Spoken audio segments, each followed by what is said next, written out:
Good morning, everyone. It's very special webinars for us because stack issues facing the ICT sector in Lebanon.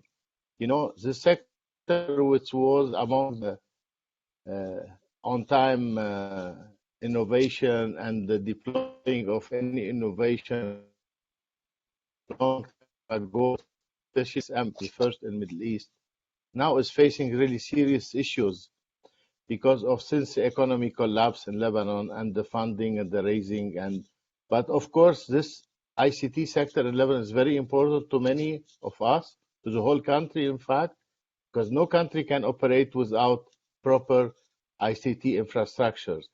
So this is why we care to take this and share opinion with people, with you, the expert, because to my opinion, there is many solutions. Okay, of course, now we'll start with His Excellency Johnny Laram, because he's in charge now with the people who's like in charge also, like in the minister, council minister, because we still have solution for sure, like changing the ratings of billing or privatization of sector. There is a lot of options to save this option. I will not be long. I will just welcome all of you. So I would like to welcome His Excellency Johnny Lerm. Thank you for joining. I will also welcome Mr. Imad Kraidiye. Also welcome Imad. Thank you. He's chairman of thank you. Also, I would like to join Salim Aitani, CEO Touch, Jad Nassif, CEO Alpha, Patrick Farajan, CEO Todotel, Ahmad Haballah, ex-minister, His Excellency was ex-minister of Industry, but he was for a long time the head of TRA in Lebanon. So welcome all of you. And now I will hand over to His Excellency Johnny Laram to start to make the opening of this webinar. Thank you. Good. Well, good morning, everybody. Thank you for the opportunity to be here. I would like to thank the Telecom Review and Mr. Tony Aid in particular for organizing this telecom webinar and giving me the opportunity to shed the light on Lebanon's current telecom status and the way forward. Since I assumed responsibility for the Ministry of Telecommunications, I knew that I would be working under great pressure, given Lebanon's unusual circumstances and the financial crisis that has been intensifying, as you all know, since 2019. As Minister since day one to maintain a robust telecommunication network amidst all the challenges. Some of you are already familiar with these challenges, but just to name a few, the first thing that we had encountered is the amendment of Budget Law 36 that prevented capex payments as of year 2019. This was a serious issue for us, and this had started even before I got on board. Then, of course, we had the Lebanese currency devaluation. Just to recall, when I first started, I think the currency was valued at 18,000 Lebanese pounds per dollar, and it did reach 140,000. So it was quite dramatic. At the beginning, some of you might also recall, I called myself the diesel minister because my main preoccupation was making sure that we had enough diesel filled in the sites, which is ridiculous if you think about it. The problem that we had incurred is mainly the fact that we suffered tremendously from the absence of the grid. That was the main issue that we had to deal with. We're talking about the electrical grid, of course. We're supposed to be a telecom sector. We're supposed to be taking telecom issues. Most of our preoccupancies were related to ensuring the availability of the electricity, which is also a problem.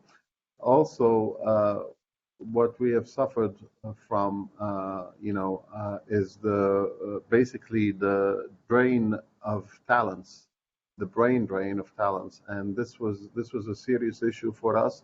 It started since day one. Uh, we've tried to find solutions for this. We were able take care of some of these problems more so with the mobile sector than with the fixed sector. But in any case, uh, these challenges made us work day and night to avoid the collapse of the telecom sector. And this is where I tend to disagree with the title of the webinar. I don't like the word collapse. I think it doesn't really it's not appropriate because we have not collapsed and we don't intend on collapsing. And just to be fair to all the people who worked really hard in Alpha and Touch and also in Ojero and the ministry, there are some people that are really dedicated and committed to making sure that this sector is working. Uh, and it's important to give them credit, because if you compare to everything else, all the other ministries, all the other sectors in the government, it's very easy to see that so far what we have successfully done is we've been able to alienate the mobile sector from the rest of the problems going on in the country. And hopefully, before I leave, we can start to think about doing the same thing for the fixed sector. We need to alienate the whole telecom sector from whatever else is going on in the country, and this is basically what we're trying to do. I think we've gone some ways in ensuring that in the mobile sector. I think we have still ways to go to be able to do that in the fixed sector as well. In any case, in the Ministry of Telecom, Touch, Alpha, and Ojero unified efforts to save the sector from collapsing in phase one of our global master plan to get it back to the forefront scene and improve the service, quality of communication, and continuity of the sector. I want to be a little bit positive. Uh,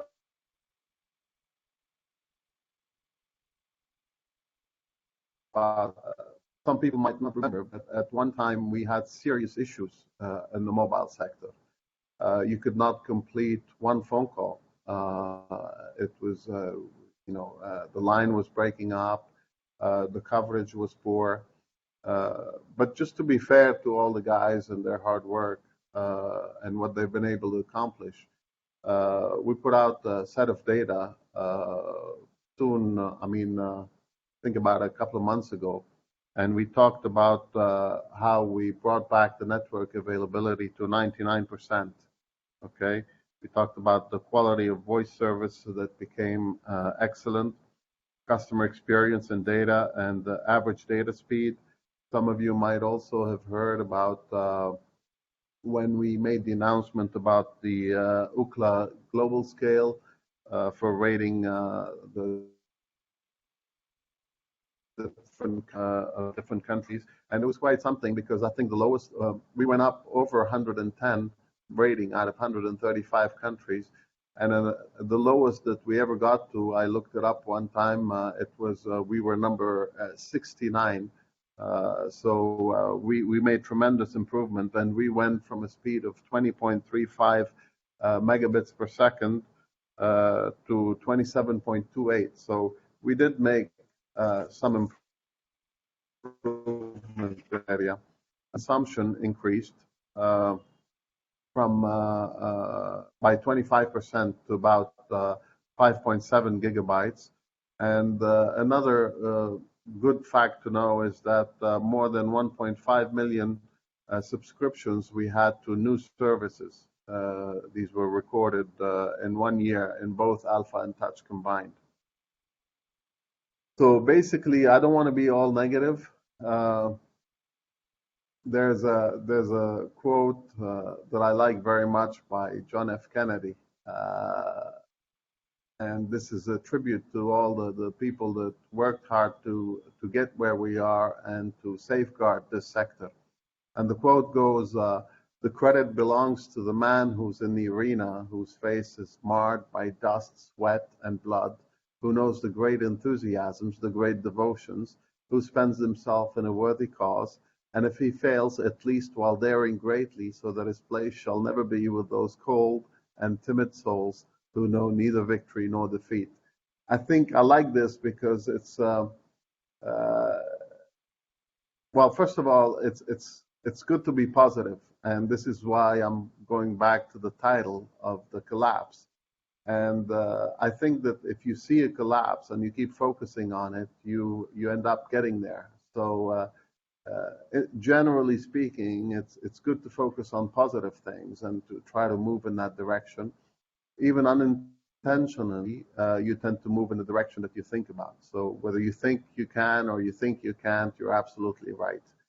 But I really want to pay tribute to all these guys that worked really hard uh, under the circumstances. I think that I'm very proud in this case to be Lebanese. I know the talent that us Lebanese people have in this sector throughout the region and possibly the world as well. And I think that we've shown what we're all about, and it's important to think positive. I believe so. In any case, we've done. I know that you guys are looking ahead to what's going to happen in the next 5 or 10 years or whatever. But as far as I'm concerned, we need to be moving one day at a time today. We need to be focused. Our top priority today is to try to alienate this sector from the rest of the problems that are going on in the country, to give some financial independence to this sector, and at the same time, to be thinking ahead to the implementation of the 431 law, which I think is this is the way to go. And the privatization. I know that this is an important topic that you guys want to discuss and talk about today. Unfortunately, if you think about 5G, we've done some trials in 5G, that's for sure. We've recorded very high speeds, some live trials in both alpha and touch. We talked about those in in the media. I think everybody's aware of that. But making sure that this sector is alienated from the rest of the problems remains our number one priority. Because if you want to entice foreign investors to come in, it's true that you need a good legal system, because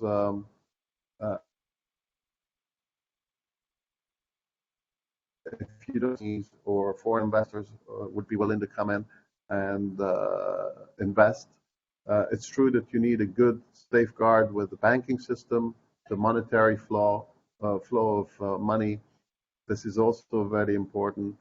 But keep in mind that today our priority remains to make sure that this sector has value. I mean, you need to make sure that this sector has value, because before we increased the tariffs and alpha and touch, this sector had no value. It was losing money. And, in most countries, when you value a certain business, you look at the EBITDA. And usually the value of that company is a multiple of EBITDA. I think you can, it's safe to say that you can talk about a multiple of 10 to 15%. 10 to 15 times EBITDA is the worth of the company or whatever. But in this case, you want to make sure that this company is becoming, I'm talking about Alpha and Touch and eventually Liban Telecom. You need to make sure that these companies are profitable so that you are getting a good return on that. I know that I have limited time. I just wanted to put my 2 cents in, and in closing, basically, I want to make sure that the people that have made this sector still alive and kicking, as they say, and I know that there are three people on this panel, Jad and Salim and Imad, who have actively contributed. And there's still a lot of talent, and I believe that we can manage to get out of the rut that we're in. And it's safe to say that I'm not worried. I'm not worried about the sector, and I think we have to be positive all in all. But again, thank you for having me here, and it was a pleasure to be able to discuss this and look at what you as Telecom Review and Mr. Tony Aid as well. I would like to thank him once more for contributing to making this happen. Thank you, Excellency. Really much appreciated, and thank you for the hope and positive feedback and the update you're giving us. We know a lot of people are working very hard. And this was of the reason, in fact, we provide for the chairman of Ojero, Imad Kredi, during last summit in Dubai, which was attended by people from 56 countries, to participate how to work, in fact, under these circumstances to keep the sector running. And maybe Isam, you should send this video or this link to Imad presentation during last summit. So for now, I would like to invite Isam to the session. Okay, thank you everyone again. I will be with you, but on the back office. Thank you.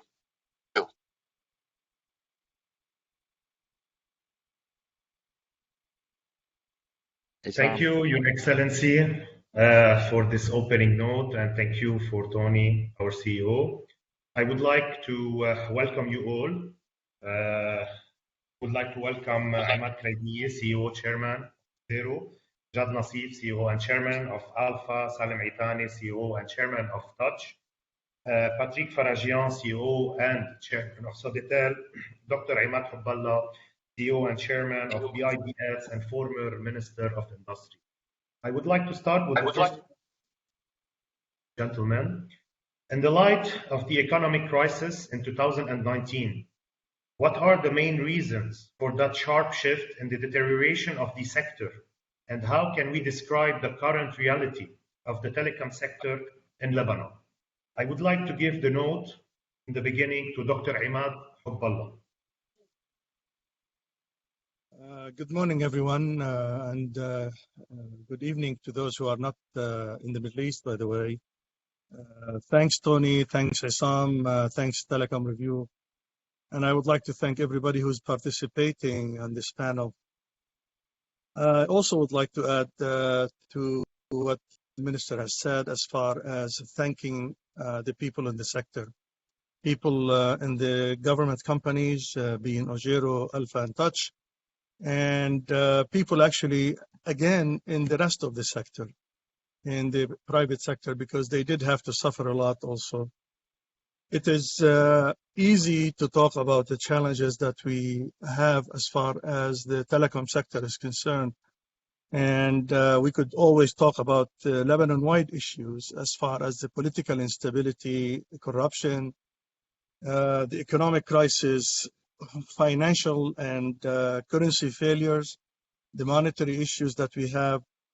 We have major high level of debts, lack of investments, the currency devaluation. The minister mentioned the cost and the interruptions in the power system, and definitely the deterioration or the decrease in the purchasing power of the customers in Lebanon. However, we really need to also look at the specifics within the sector and mention that the issues that started showing up greatly in 2019 really had roots in the previous years, tens of years before. Even though the sector was doing okay on the surface, we still had archaic and detrimental sector structure. The sector ownership and control, basically it's in the hand of the government. The regulatory issues, and they were growing. We have had limited competition In the major categories, I would say, as far as the infrastructure, the mobile services, the landline services, there is a very limited competition in that area. And we really need to get out of that as soon as possible. We have issues related to financing and investment, the sector being in the hands of the government in general, especially the three major companies had limited the financing and the investments for the sector. In addition to the fact that we have had a major talent exodus in the recent years.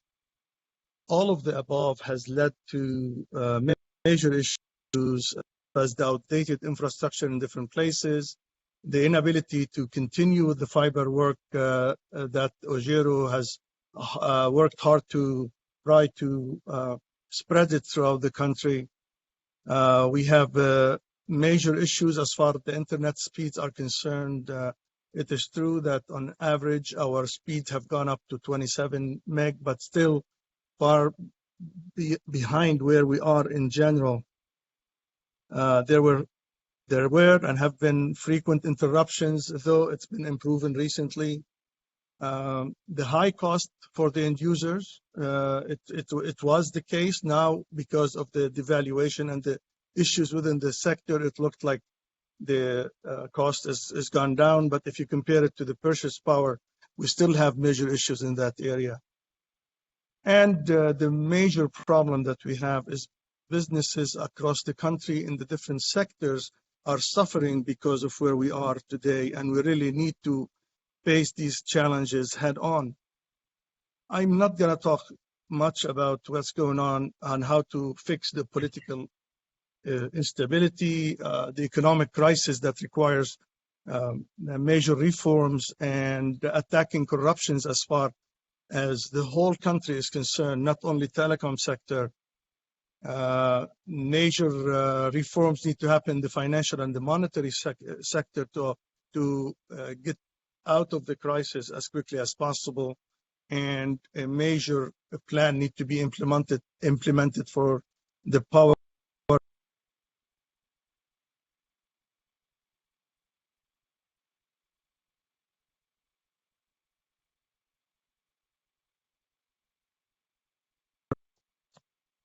Sorry about that. I think I lost you for a second. Yeah, no problem. Anyway, Dr. Imad, I just want to quickly one thing. Yes. One thing, okay. We really need to work as quickly as possible to try to get the sector out of its current structure, current ownership issues, current financing issues by moving as quickly as possible to a sector where PPP at least is in the middle of it. The regulations need to be changed, and investment need to be incentivized to get back into the sector. The private sector has to be back as a major player rather than being on the fringes. I know people don't like to hear this, they may not agree with me, but as quickly as possible, I find it important for the people in the sector to try to pull together a story to rewrite Law 431 as soon as possible. Thank you. Thank you, Dr. Imad Hubballah, for your point of view. I would like to give the word from the mobile operator side to Mr. Jad Nasif from Alpha. I would like to hear your opinion on the first question in the light of the economic crisis, the sharp shift of the deterioration of the sector, and how can we describe the reality of the telecom sector in Lebanon from your point of view?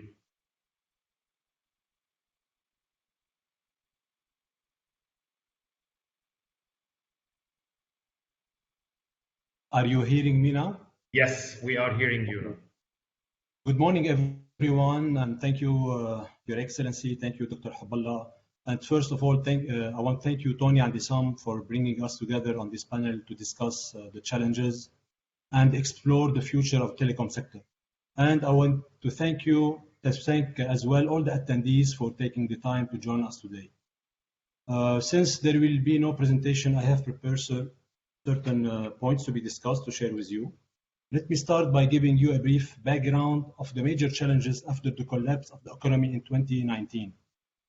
I'm referring to, or I'm talking about, the financial crisis, the lack of foreign currency, the fuel prices, the outstanding old capex that we had to deal with, the collection of our revenues based on the rate of 1,500, as mentioned by His Excellency, the subject matter expert, the employees of Alpha that take opportunities abroad, ADL rationing, landlord complaints, site theft, you name it, etc. As many of you are aware, we did many efforts during the past 2 to 3 years, and this opportunity to be able to talk about them today. For me, every effort matters, and on the long run, I am sure that we'll be able to change the perception of the customers through these efforts and through consistency and teamwork, especially that we have Minister Krom's full support. And definitely we are all working together as one team to make a difference in the customer experience.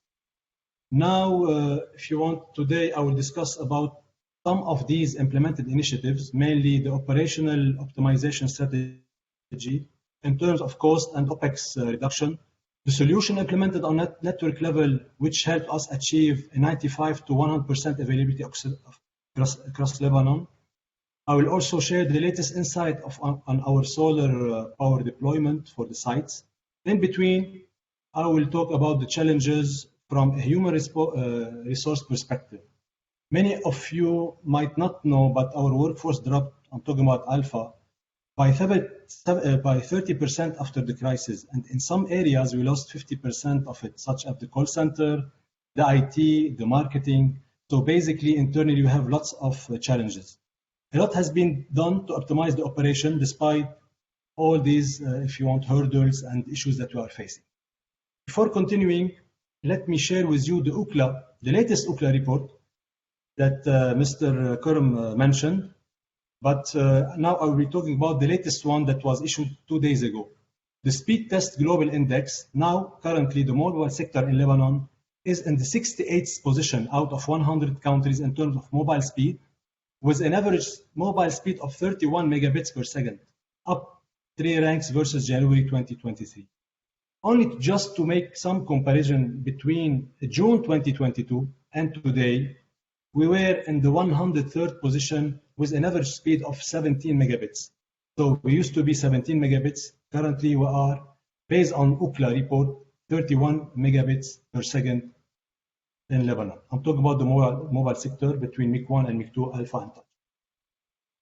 And I'm sure that many of you are experiencing this improvement, I hope, in network performance and speed in your daily use of our network. Believe me, this improvement is the result of a continuous work and network optimization, knowing that we have faced massive challenges, mainly operating with zero capex, meaning that for the last 3 years, no investment were made on the network, which is becoming very crucial to implement these modernization, if you want. We faced and we are still facing theft on our site, robbery of fuel, cables, batteries, hard equipment such as generators, so even solar panels. And this is an issue Minister Karim has been discussing with security authority. Therefore, in certain areas, we were obliged to put security guards are being assigned in certain sites where necessary, where we have recurrent, if you want, theft. Not to forget access issues to site due to problems with landlords, mainly due to currency inflation. We have approximately today 1,400 agreements that need to be renegotiated again and on a yearly basis because of the currency fluctuation. Now, turning out to another big challenge was the old tariff. Until July 2022, we're still pricing our services at the 1,500 rate, which is a challenge that we had to respond to through the tariff adjustment that we did in July 2022, which was necessary to ensure continuity of our services, considering also the fuel cost has become a big burden on our operations.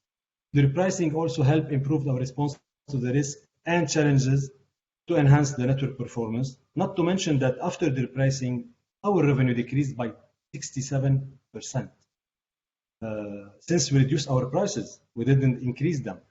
And the blended ARPU dropped from $27 to $7 per user. I'm talking about the blended ARPU. It's below 7. Okay. However, following the repricing, we developed a quick plan for improving the network availability with the coordination of Minister Korm and the MOT. In 2 months' time, we went up from a 86% availability, I'm talking about average availability, network availability, to more than 95% in November 2022. And this was done after the repricing. Okay. Since then, service availability is stable, reaching values today above 98%, up to 100% on busy hours. We are also able to offer better speed to our users. Average speeds today on Alpha's network is 33 megabits per second. Also, despite the repricing and its positive indicator on the mobile sector, data consumption levels are still pretty high, with average data consumption per user reaching between 5 to 6 gig per month. I'm talking about the quarter 4 2022, and a small comparison between 22 and 21 for the same period. We are about it's an increase of about 30%. And of course, we have also achieved all our network KPIs as a result of this network availability optimization in coordination with the minister. I am also glad to share that our solar deployment is ongoing. Today, we have 20% of our sites are equipped with solar, and they generate a total of 820 kilowatts. So basically, we are turning out we are transforming the telecom sector to a power supply company. This is a major improvement. I'm talking about the solar deployment that helped us reduce our fuel bill. For instance, we reduced our energy bill from 48% of our total cost to 33% in the first quarter of 2023. Normally, before the crisis, fuel used to represent only 11% of the total OPEX. Now, it used to represent in 2022 48%. Hopefully, it decreased in 2023 to 33% until now. In fact, reducing our OPEX was our agenda since day one, since the day I assumed the position of CEO, after being a member of the mobile family for more than 3 decades. And on a personal note, I think it has been an exceptional experience like no other, which required lots of proactivity and planning. In my humble opinion, I think we passed the test. Alpha team passed the test of resilience and proactivity, and I am sure this effort will pay off at the end.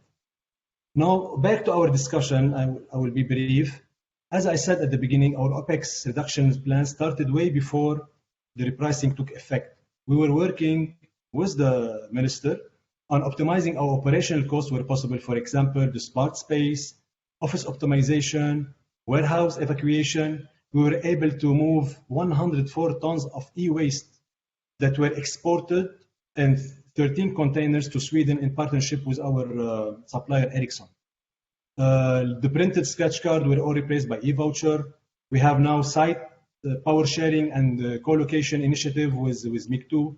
Just for your info, we have 29% of our site co-located with MIG2. I'm talking about the current figures. In addition, I'm glad to share that we have settled 60% of all debts. I'm talking about all capex before 2020 to local and foreign suppliers. By end of year, hopefully this is our target, we are targeting to have 100% debt settlement. This will help us include some capex budgeting for modernizing and upgrading our network starting Q3 of this year, because it's becoming very crucial to do some capex to maintain the level of our network.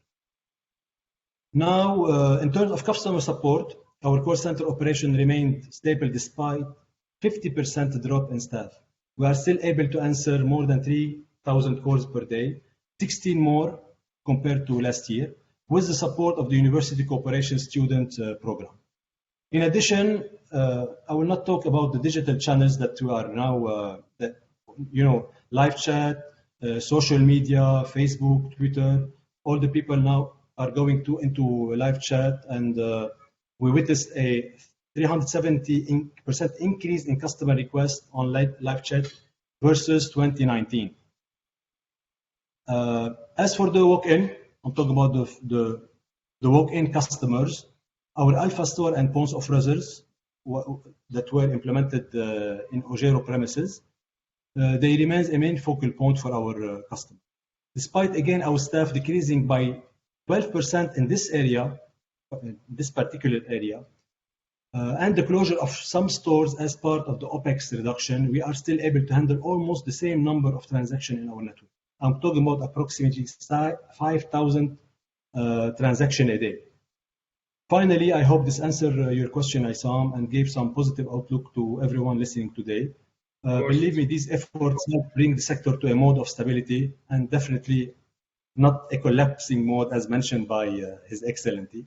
As you see, we achieved some positive KPIs, and our plan is to maintain them while relying on MOT support and, of course, the great Alpha team.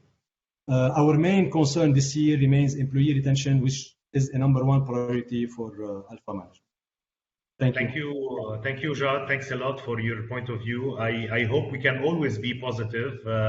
That energy actually will help us to keep the sector going on as it was previously done. I would like to, sorry. If I may, Sam, I would love to stay with you for the duration. I think it's very, very interesting, but I'm afraid I have to leave right now because of previous commitments. But thank you very much. Thank you, Your Excellency, to have you with us. Thanks a lot for joining us. Thank you. Thank you. Thank you, Excellency.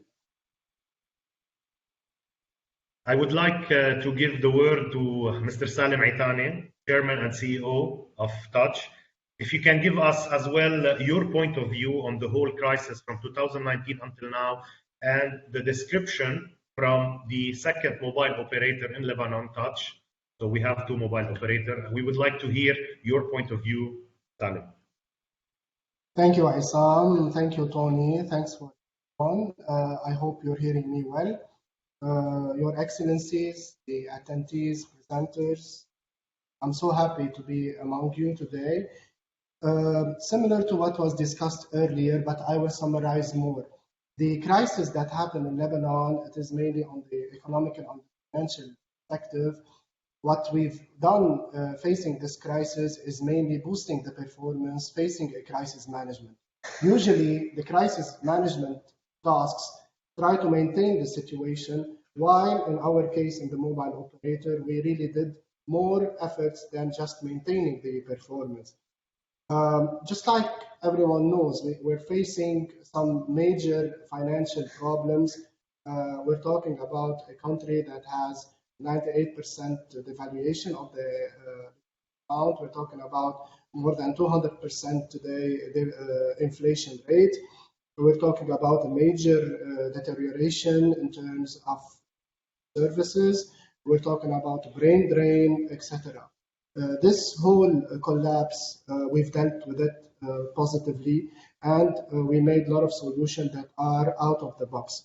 To summarize, the results in a very short period were very positive. Just like previously mentioned, we had a network availability during the crisis that reached 69%, and now we're talking about a maintained network availability of 95%, and we've reached through stable periods 99% stable network availability. We're talking about the general international norms, whereby 99% is considered a very good network availability. We're discussing also the excellent quality of experience that Touch has, and it's still maintained. The quality of experience is part related to the delays, related to jitter, and related also to the speed. Worth mentioning that the speeds were recognized one of the highest in the region, whereby we could recognize a 5G live speed of around 2 gigabit per second, which I believe also in Dubai, as far as the tests that were made, these values are super high compared to advanced countries. Other than that, the market share also at Touch has been raised recently. We maintained a revenue that was from the perspective of normalization, similar to pre-crisis. We had an EBITDA margin which is more than 50%, which is also considered very good in terms of national norms. So the situation is not only managing the crisis, but also we boosted the performance. We've dealt with big challenges. We had also like the service center or the call center team is completely vanished. It was subcontracted, and the subcontractor did not continue the work, or his contract was terminated. So facing zero availability of resources, through a very positive collaboration with the university, we reached an answer rate from 30% to 100%, which is also considered one of the highest in terms of call center answer rate. We're talking about the norms. We're talking about international KPIs, and that's what we're monitoring, and that's what we are presenting. Also, on the level of advancement in technologies, we have to mention that our core is completely cloudified. So we have a cloud core, which is ready for 5G. Our 4G ERAN hardware is also, from hardware perspective, 5G ready. So which means that touch network is 5G ready network from hardware perspective. All it needs is further CapEx investment in order to ensure licenses and ensure software upgrades. So all of this in general make us comfortable and make us sure that what we did is a success story confronting the crisis that we're in, and we are also ready to face the future and be ready to enhance more and more in order to combat any further challenges that we are facing day to day in Lebanon. Thank you, Salim. Thanks a lot for your insights on touch mobile operator. I would like to move to the second question. We know that when any private sector takes over a public sector, it prevents it actually from collapsing. What is Lebanon's position concerning the allocation or privatization of the telecom sector? Can we switch to the privatization or the PPP of the sector, which is the partnership between the private and the public sectors, in the near future? I would like to give the word to the CEO and chairman as well of Sodetel, Mr. Patrick Faragian. The floor is yours. Thank you, Aysam. You're very right to touch on what needs to be done in the future, knowing that we are in a difficult situation and that the current situation shows that we are in a case of a market failure. Why do we have a market failure? Because nobody is investing, as some of the participants already said. Most of them are engaged in a firefighting mode, and we have to look into the future. Now, coming to your question about privatization and all of that, I think in the current situation, we cannot talk about privatization, because which investors will come to Lebanon and invest in a hyperinflationary economy when there is no regulation, no long-term policy? So I believe in small incremental changes through reform, and not going after a big reform and then waiting for years for it to happen. Now, we have tools in our hands to start the reform and to start moving towards maybe the end state of privatization a few years from now. If we look at the fixed network, we have Law 431, which was adopted in 2002. It gives us a roadmap on how to move towards privatization by first proceeding with corporatization of Lebanon Telecom. This is something that we can do, and it's not difficult to do. What we need is to create, a joint stock company, an SAL, which is Lebanon Telecom, give it the licenses that are included in the Law 431, the fixed, the mobile, the international connectivity, and move from the current status where the decisions are made at the level of Council of Ministers to decisions to be done at the level of a board of Lebanon Telecom, and in order to find the best way to manage the network in the current difficult situation. So to be more concrete, today we have tariff problems. If the Ministry of Giro wants to change the tariff, they have to go to the Council of Ministers. While if we have Lebanon Telecom as an SAL, it will be a decision by the management to set up the prices. Lebanon Telecom will be able to invest. Currently, there is no investment ongoing in the fixed network. They will be able to reward properly their employees, because currently the employees of the ministry and OGERO are not well properly rewarded with salaries. So what we can do is start with corporatization in the fixed network, and not talk really about privatization. This can come later on, 2 years down the road, when we have a better economic situation, where maybe we already corporatized and things are going well. So this is a fundamental point. Corporatization is something that can be done. We don't need a law for that. We have Law 431. All we need is some decision at the Council of Ministers and at the ministerial level. The second point that is important looking into the future is the reactivation of the regulatory authority. Today, we don't have a regulator. We have some regulatory functions within the ministry which are not working properly, because the way to do it is to have an independent authority, which we used to have, and Imad Habballah was chairing it at one point in time. So we need to reactivate the regulatory authority and to set up regulatory visibility in order to, at one point, encourage investors to come and invest in the telecom sector. So regulation is key, and long-term policy is also important. We need to have a national broadband plan. Today we don't have it. We need to have a broadband plan stating, coverage and speeds objectives by given dates. So we need to have a proper national broadband plan on which we can rely on regulation and a regulatory authority to make sure that this plan is properly implemented.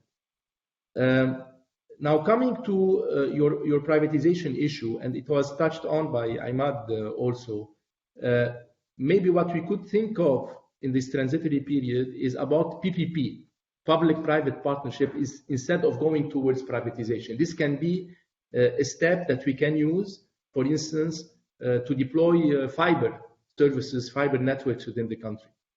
Today, we have an interesting tool in our hand for PPP. We have Law 48, which was passed in September 2017, which sets, the framework on how to proceed with PPP. We have a higher council for privatization and partnerships, which would work with the Council of Ministers in order to set up the framework and the terms of reference for PPPs and projects.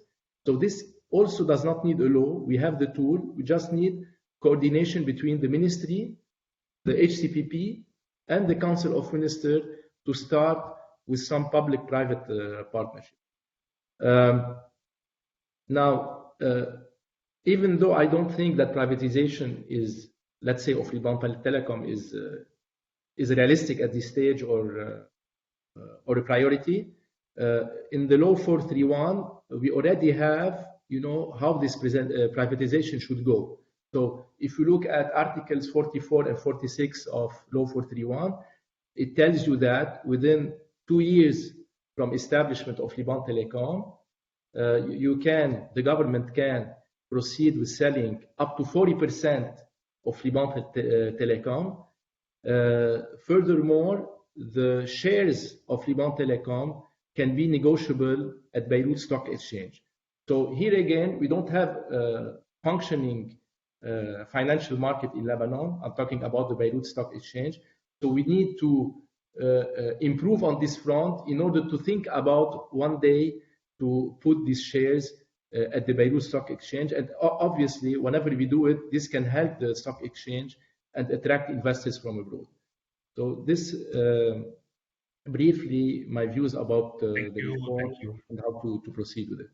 Thank you, Patrick. I would like to hear if Jad can give us his opinion about the privatization or the PPP. What's your opinion on that, Jad?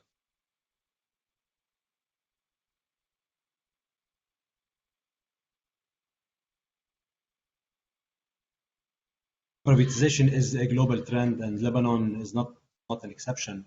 However, this needs, in my opinion, a political decision and consensus. But from our side, on the network level, we are ready as we are laying the foundation for 5G, and we are continuously optimizing the network operation, and we are shutting down the obsolete technology. And starting this year, we'll work on a modernization and network upgrade plan, hopefully. Legally, there are no major barriers as we are a commercial company, MIC1 and MIC2. But economically speaking, the move towards privatization is not viable now in terms of assets valuation, considering the inflation and the several dollar rates. So, in my opinion, economic stability and a unified dollar rate are key for adopting a successful privatization scheme or any PPR model. So Thank this you, is in Jad. brief my. Thank you. Imad Kraidiye, Chairman General of Ojero. I would like to hear as well your point of view on this question. Good morning to everyone. Why did we lose Dr. Imad Habballah? He's out or he has a technical issue? No, Dr. Imad Habballah is still here. I can't see him. Anyways, I think technical issues. I'm not gonna blame them on the network. Maybe connection. Maybe the connection. Well, or maybe we cannot afford to Imad at the same time.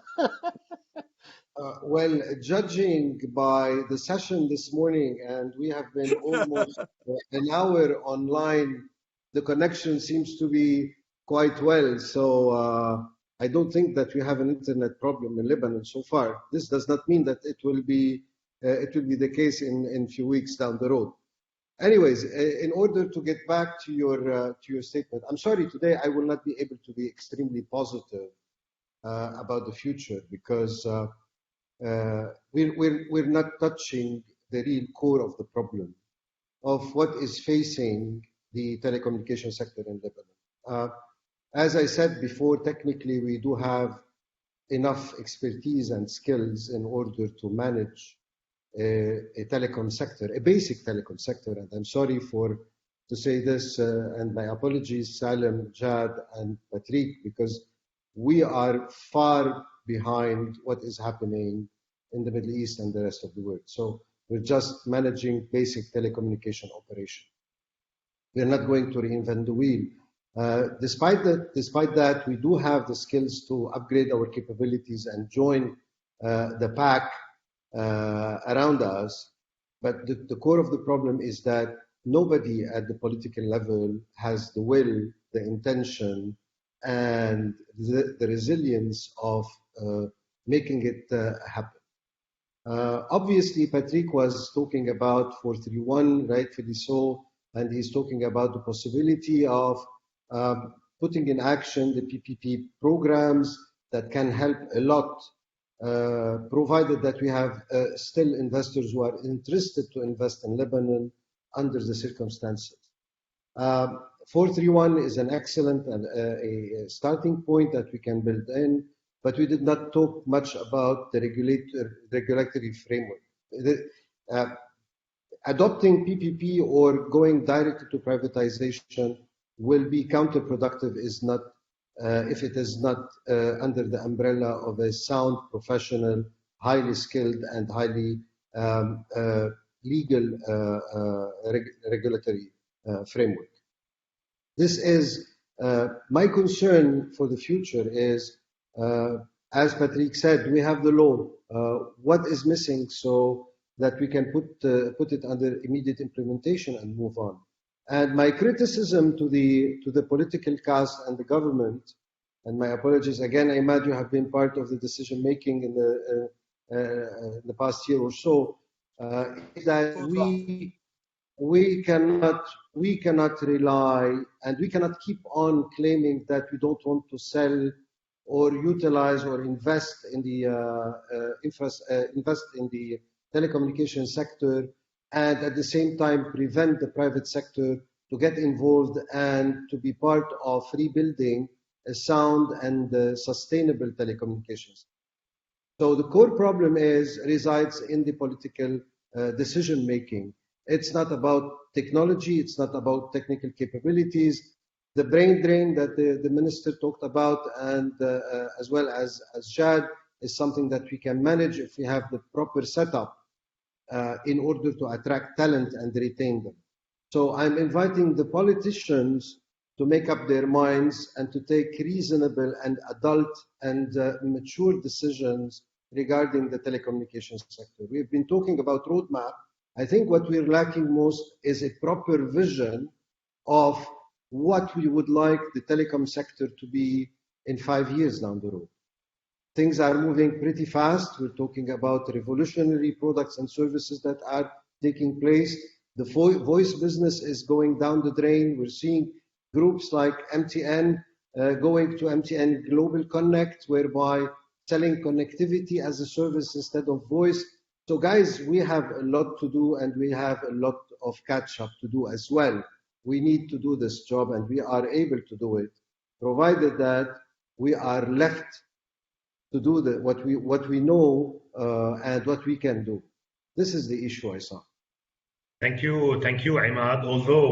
Although you actually mentioned the real thing where we do stand, I still have a small question for you, Imad, that I will add to this about the third license operator under Ojero. Taking into consideration that this third operator would bring thousands of job openings that will contribute to the economic growth of Lebanon. Can you just enlighten us about this? Yes, I mean, actually, outside the framework of 431 and the third license, Ojero initiated a project back in late 2017, where we deployed around 91 fixed wireless access sites dedicated for data. And we enabled VoLTE on those 91 sites, and the operation was extremely successful. The return on investment on those sites happened in less than 24 months. So I was hoping that in 2019, before the political and economical collapse, that Ojero would be able to expand and deploy an additional 300 sites on fixed wireless access, so that we can create and lay down the foundation of the third operator and create a real competition. Though I'm not interested in the voice business, and I'm very vocal about it. I'm interested in the data business more than in the voice business. We would have created a good platform in order to make sure that inclusion, that is one of the most important pillars of a beneficial telecommunication sector, it would have helped all rural areas to be included in the telecommunication action that is taking place in Lebanon. Unfortunately, the incidents of 2019 and what follows made this project come to a complete stop. But yes, we have thoughts about implementing the third license, even though in a not so orthodox way. Okay. Dr. Imad Hubballah, would you like to add anything on this? Yes, again, I would like to thank everybody for their contributions. I have to agree with what Imad said in general concerning the political brass and the lack of or the refusal to make decisions that will kickstart a change or a reform in the sector. That's where the problem really resides as far as I'm concerned. Second, I think there is a misconception in my mind, and I apologize to everybody here who may get offended. I don't think there is something necessarily called the third license. The law talks about a license, a mobile license to Lebanon Telecom, but it's not necessarily a third license. So there are ways to deal with the sector, and my only concern at this point, if we go ahead directly with Lebanon Telecom without adjusting some other things in the sector, we would still be encouraging a little bit of a lot actually of competitive issues in the market.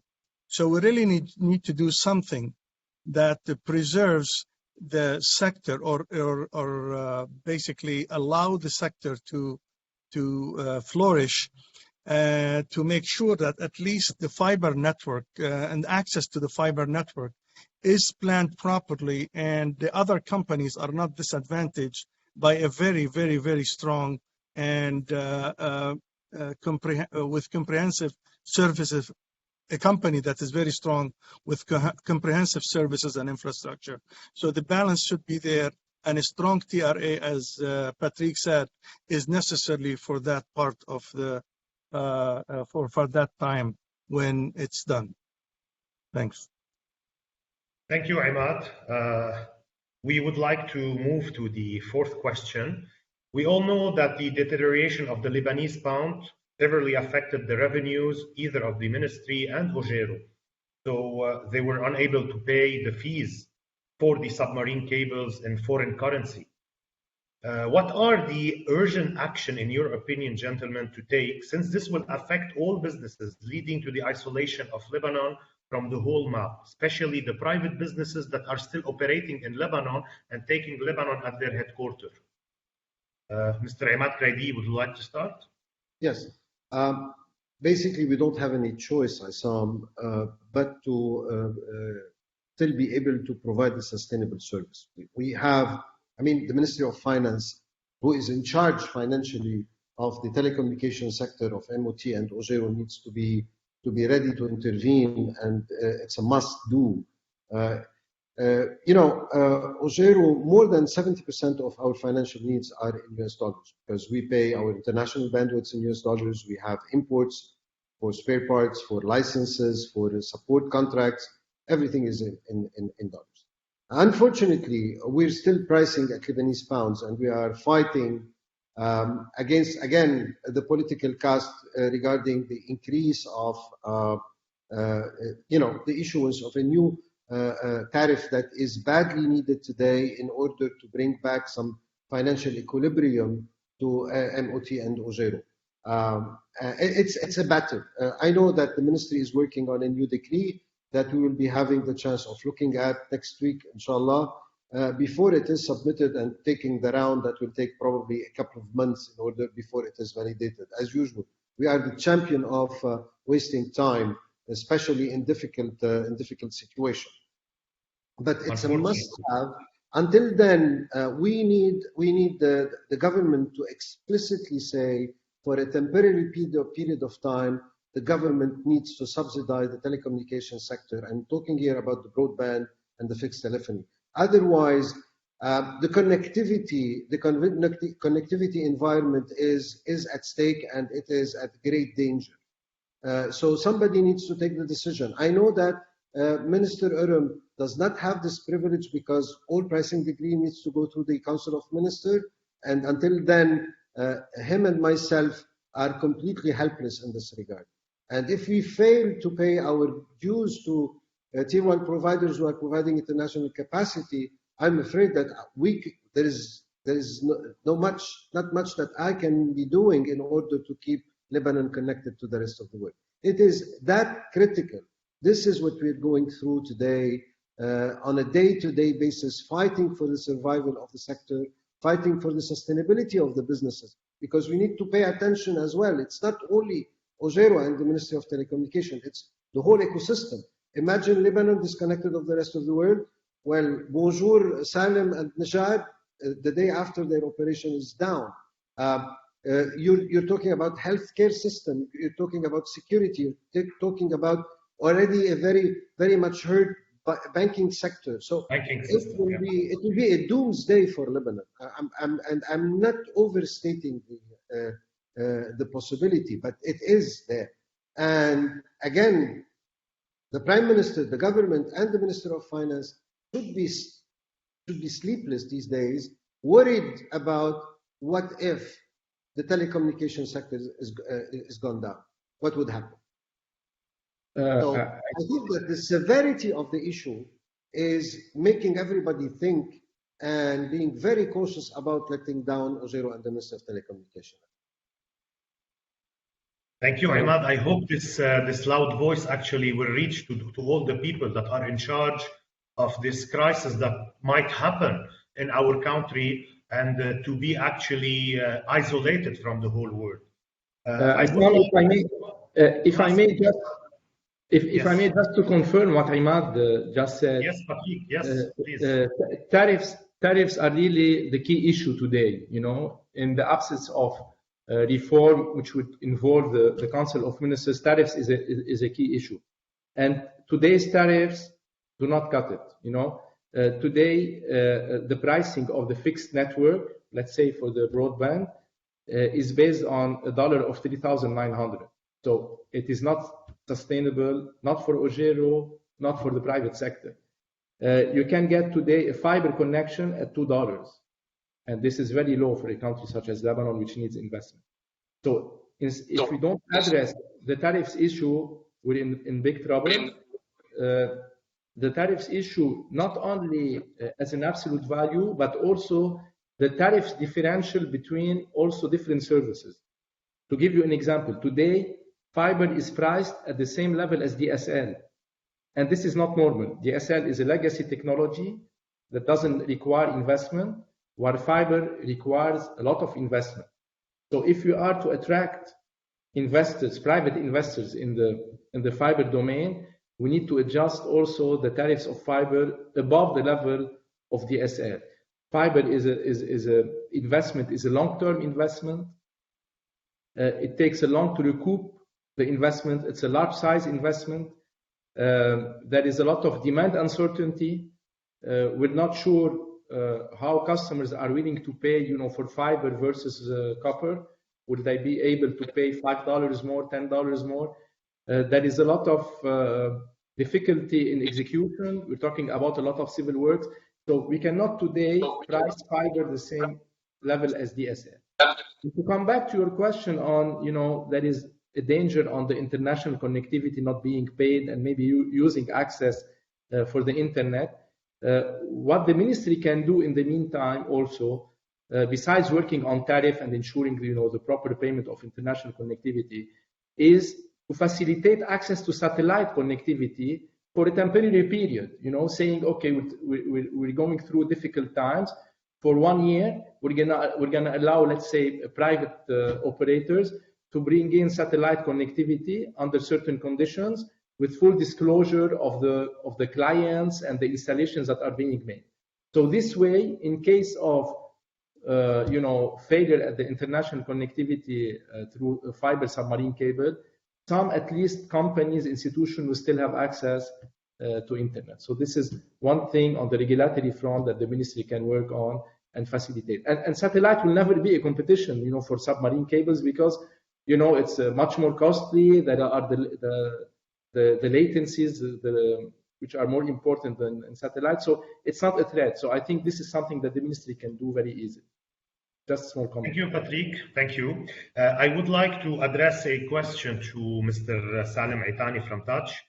Can you tell us, Salim, where Lebanon does stand as regard of 5G's deployment? Although we are talking about a crisis, but I know that you are making a lot of efforts in Touch about the 5G deployment. Can you tell us about this, please? Thank you, Isam. We have a complete vision and strategy regarding 5G. By year 2023, we should ensure fulfilling all the building blocks regarding, as you all know, the 5G has infrastructure requirements that goes in terms of preparation of licenses, software, hardware. Like I mentioned before, our core is fully cloudified.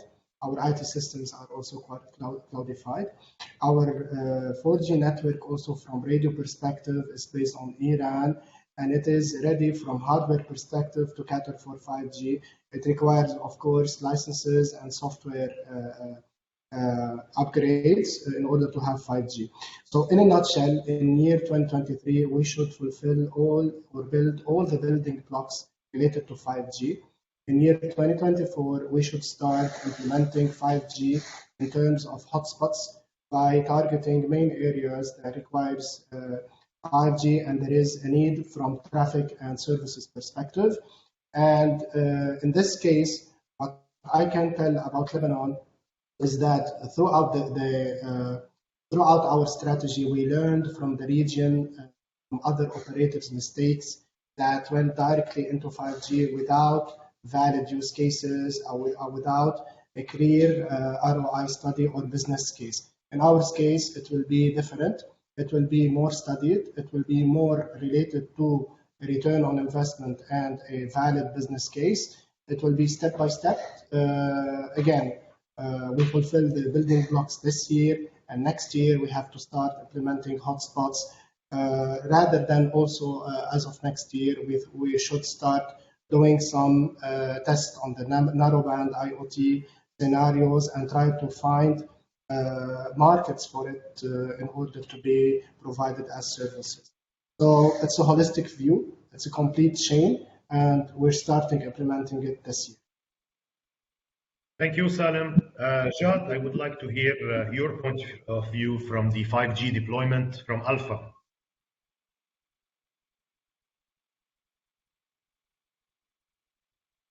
You're muted, Jad, you're muted.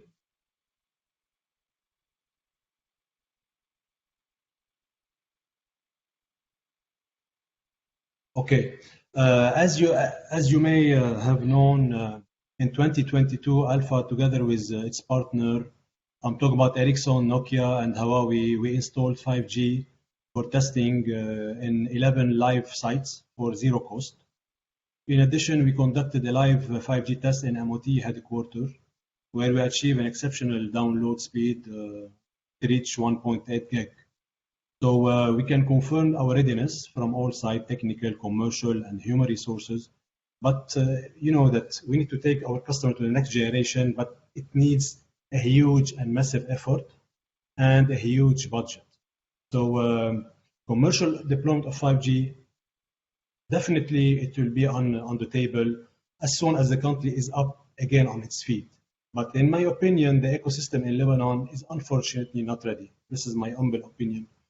As part of our ensuring our network readiness, what we can do or what we are doing now, we have enabled VoLTE, the voice over LTE, for around 40K subscribers in Alpha network.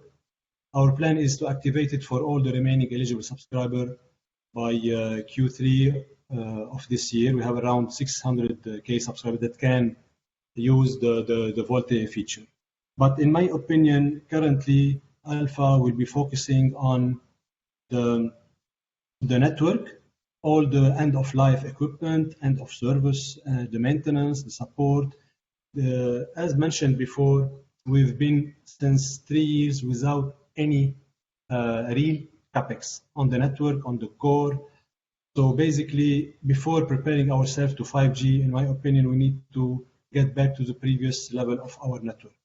So in addition, the return on investment for the investment that should be invested for 5G, in my opinion, I don't see it coming for the coming, if you want, year. So basically, hopefully by next year, we'll have a better plan or better vision for 5G. Thank you, Jad. I will move to the last question. Gentlemen, cash transactions give way to digital in most of the Middle East regions.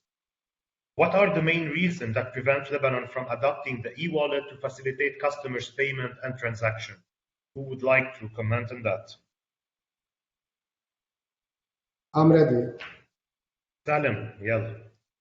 Yeah, regarding the no, regarding the e-wallet or mobile, I believe from the perspective of solution, it's a solution for the current citizens in Lebanon. As you know, it's a cash economy. The transactions today, whenever it needs to be paid in fresh dollars, it is happening in cash or a fresh LBP in cash. So this would come as a solution. If you target this e-wallet from solution perspective to the citizens, then it needs to be done the soonest possible. Now, how we're going to do it? It should be done through partnership, because the mobile operators cannot run this service alone. So with the partnering with the right companies that they are licensed to provide e-wallet, I think we can get there easily, and we can provide solutions to the customers. As you know, the payments through e-wallet will be safer, will be securer, and will be easier to be made. And we're all suffering from the payments in cash whenever we're trying to subscribe, for example, to international services like the OTTs, Netflix, for example, and others, or whenever we travel or we try to make international payments that requires cash payments, especially with the unavailability or the lack of the available credit cards in fresh dollars. So it will become a solution, an easy solution for the customers. It will be also a need that should be tackled through partnership. Jad, would you like to add something in regard of this question?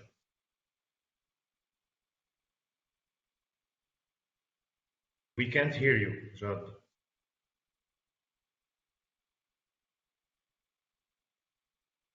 It's still on mute.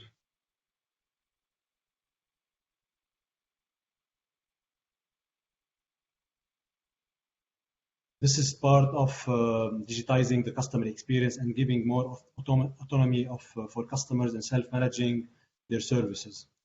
We have done small steps toward the adoption of e-wallet, but the barriers to offering a complete experience are purely regulatory. In the future, in case we get a permission from BDL, definitely we'll be able to launch the e-wallet.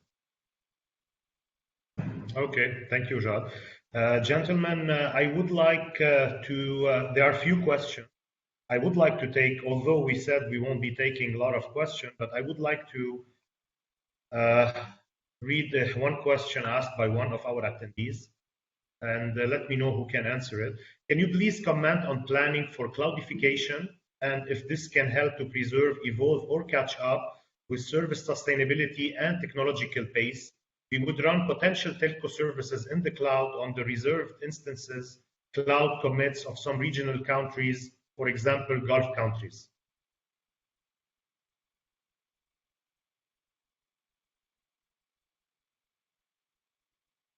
Can anyone comment on the cloudification? I think Imad can do some help in it because they have already a cloud solution. Yes, thank you, Salam.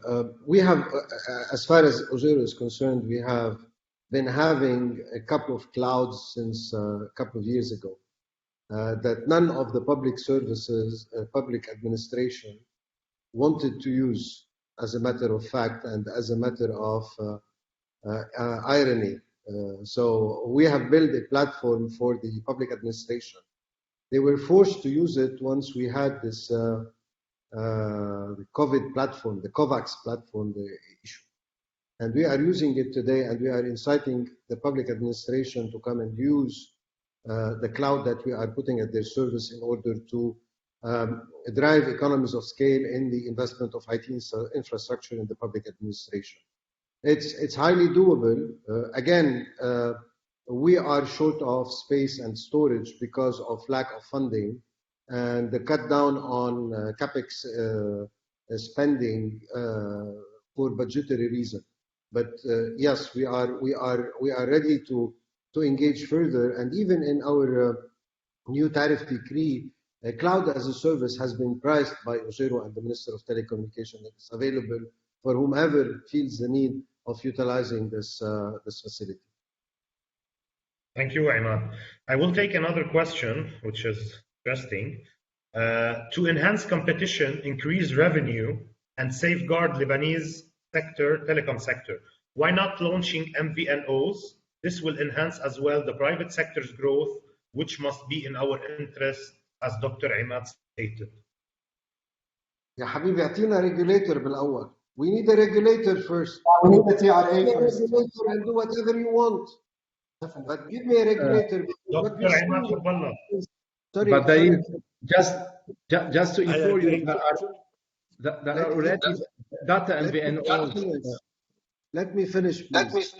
اليوم, the chaos that we're seeing today is because we don't have a regulator.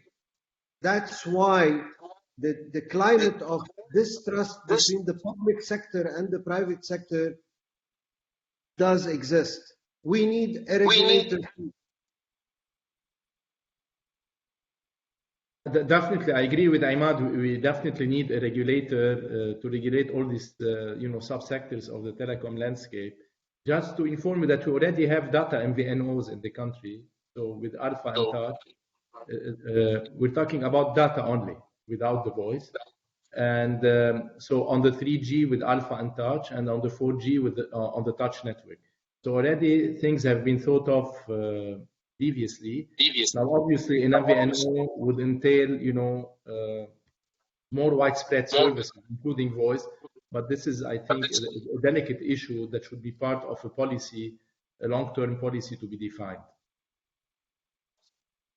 Thank you, Patrick. Gentlemen, we still have 5 minutes. I would like to give you the final words. If you would like to add something regarding the whole, our whole topic, what would you like to say to all the users and the Lebanese people regarding our telecom sectors? What are the closest solution? What can you say to them? If you can have the word turn by turn, if you would like, gentlemen. Who would like to start? I just need to say that we as mobile. I just need to say, and we as mobile operator, we will ensure to stay upfront and combat all the challenges that they are ongoing. We will ensure to provide the highest possible quality of service and all the requirements that the customers would need for now and for the future. Thank you, Salim. Thank you, Imad. Would you like to add anything? Imad Qaidi. I will be just closing this contribution with a statement that I hold abreast all the time. It's from Jean Cocteau, who said, I will say it in French and then translate it later, il ne faut pas confondre la vérité avec l'opinion de la majorité. You should not confuse the truth with the opinion, the opinion of the majority. Which means if you listen to the opinion of the majority, and of course the political caste and everybody who is fighting corruption, etc., everything is okay, while the truth is not. The reality is that we are on the verge of a major breakdown if we don't get, again, mature enough and realistic and pragmatic enough to say that the problem does exist and we can fix it. And there are fixes for the problem. What we are missing today is a decision making. Again. Thank you, Imad. Thank you. Dr. Imad Khabbala, would you like to add something? Thanks again. I tell you, I'm going to try to end on a positive note, even though I believe the situation in the sector is very serious, as Imad has gone through it and expressed it.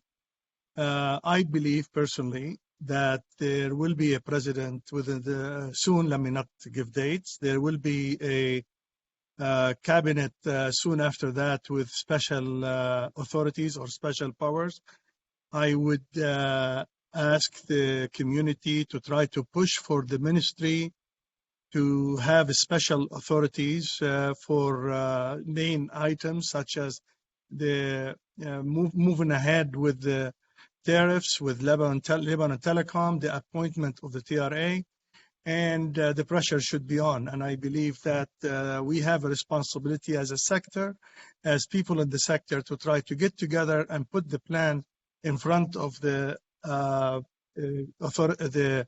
executives that are going to be in the country in the near future. And hopefully the first item on their agenda would be major reforms.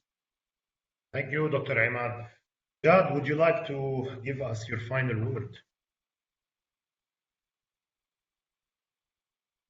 You're still unmuted, Jad.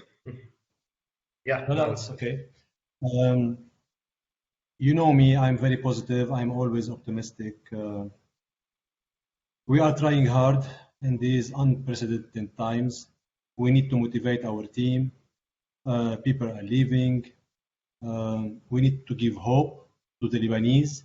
We need to stay positive. We need to bring new opportunities for the new, if you want, person that are living in Lebanon.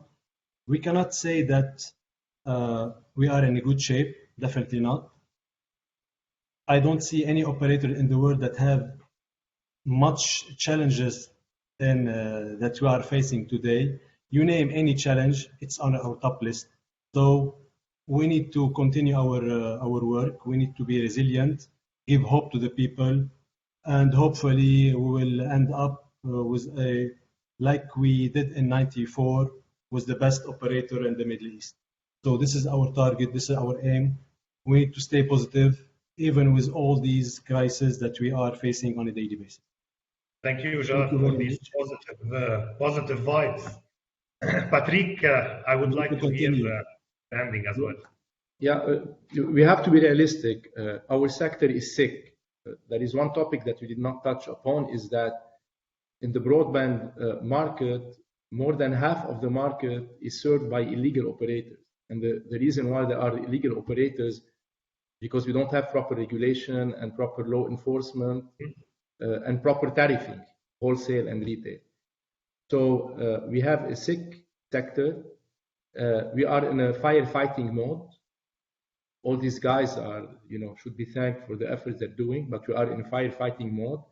And telecom, by its nature, requires long-term investment, sizable investment. And the current situation will not be able to cope with that. We need, political vision. We need the government to step in and give visibility as to its policy, prepare the right regulation, reactivate the regulatory authority. Without doing that, we cannot move forward. If you look at your title, from pioneering to collapse, we're not, as His Excellency said, yet at the collapse level, but we are on the path to collapse if we don't have political intervention to find solution to our problems. So it's very important to start the reform piece by piece, not going through the big titles that can scare people. Already there are consensus on some little things that can be done. So we hope that in the near future we'll be able to work upon that. In the meantime, the only thing that we have some power upon is the tariffs. So we need to work properly on tariffs to make sure that the sector is getting the right revenues, and in order to invest and to retain the employees, because we're losing the employees, not only that are going abroad, but even internally that are moving to other sectors. So the telecom sector is losing key people, and it's time to stop this hemorrhage from going on. These are my last thoughts on the subject. Thank you, Patrick. Although the main theme of our webinar was from pioneering to collapse, so it's like from white to black. But yes, we chose this title just like a wake-up call to all the people who are responsible, either in our political or government, or you guys as leaders in the ICT. So we wanted that voice to be loud, to show them that this sector is really important to the country, to the economy, and actually we don't want to be isolated. So gentlemen, I would like to thank you for your insights, for your information. Salim Aitani, thank you from Touch. Imad Kraidiye, thank you from Ojero. Jad Nasif, thank you from Alpha. Patrick Farajian, thank you from Sodetel. Dr. Imad Hubballah as well, thank you. And I would like to thank also in the beginning of our panel, His Excellency Johnny Burham, and our CEO, Tony. Thank you, gentlemen. It was nice seeing you. Thank you, everyone. Thank you, Aysam. Thank you, everyone. Thank you. Thank you very much. Thank you very much.